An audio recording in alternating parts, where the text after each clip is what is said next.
Bismillah, alhamdulillah, wassalatu wassalamu ala rasulillah wa ala alihi wa sahbihi wa mawalah. Masih dina surat Yunus ayat ke-37 na. A'udzubillahi minasyaitonirrajim. Bismillahirrahmanirrahim. Wa ma kana wa ma jeung henteu kana bukti.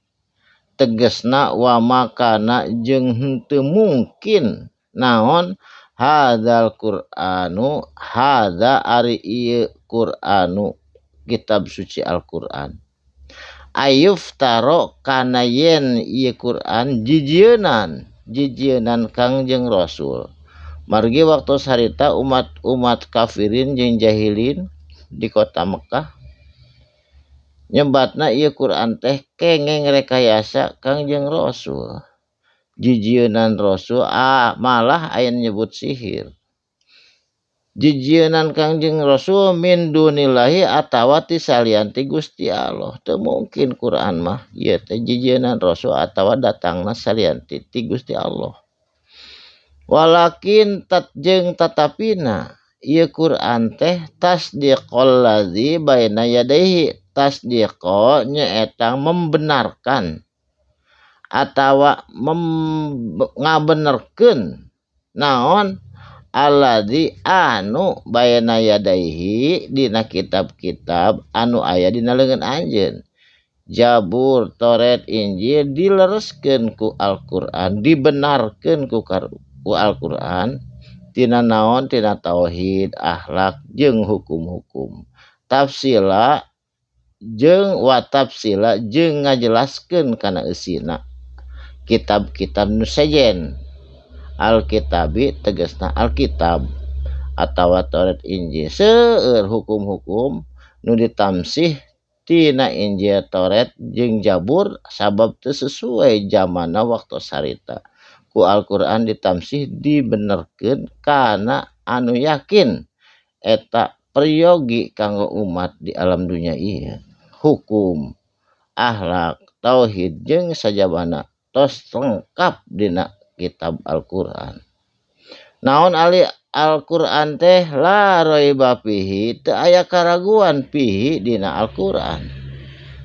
Anu sumberna ti mana Al-Qur'an teh mir rabbil alamin ti pangeran Allah Rabbil alamin anu mangeranan sakabeh alam. Alam dunia, alam akhirat, alam malakut, alam jauh. Sadaya alam, sahana mangarana Allah. Tah sumberna Al-Qur'an teh tidinya. Pirah kumaha jeung aya keraguan. Am yaquluna atawa maranehanana soknya terus-terusan nyerita kieu. Abtarahu kana yen ieu Qur'an teh cenah jijienan Kangjeng Rasul keukeuh teu percaya.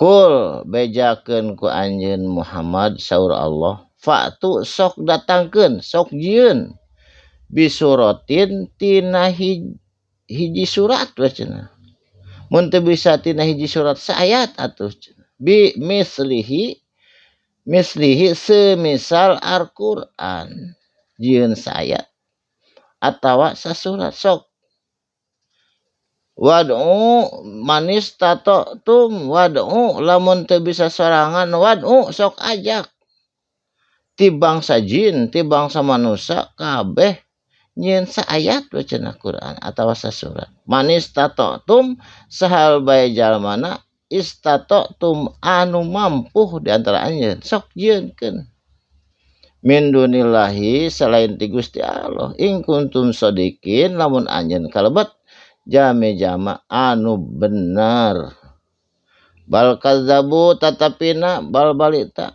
atanapi bahkan kazzabu manehanana teh kalah ngabohongkeun bima lam yuhitu tina naon perkara anu lam yuhitu henteu ngaliputan henteu mampu atawa teu apal bi ilmihi kana ilmuna Qur'an walama jeung samemehna yatihim maranehna dibere takwiluhu penjelasan na Quran memeh apal ge memeh ngarti ge teu percaya manten kana Quran menolak kehadiranana resepna kana nyembah berhala eta teh bari jeung can ngarti elmuna Quran, can ngarti penjelasanana geus mendustakan geus teu percaya.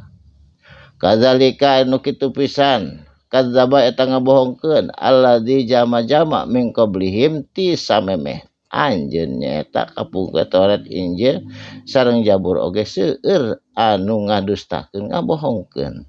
Pangdur mangka tingali ku anjeun kaifa kumaha kana bukti akibatud zalimin akibat jama-jama anu dolim nyata jama jalma dolimah di dunia kita di DP-an kabinasaanana karugianana komo di akhirat.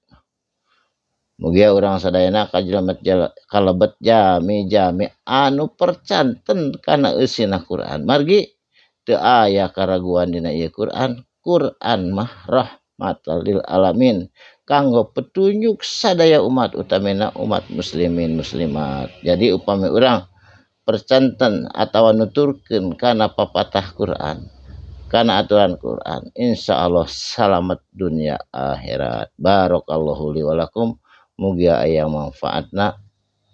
Shadaqallahul adzim. Wassalamualaikum warahmatullahi wabarakatuh. Bilih bade share, bilih bade komen mangga diantos. Mugia aya manfaatna.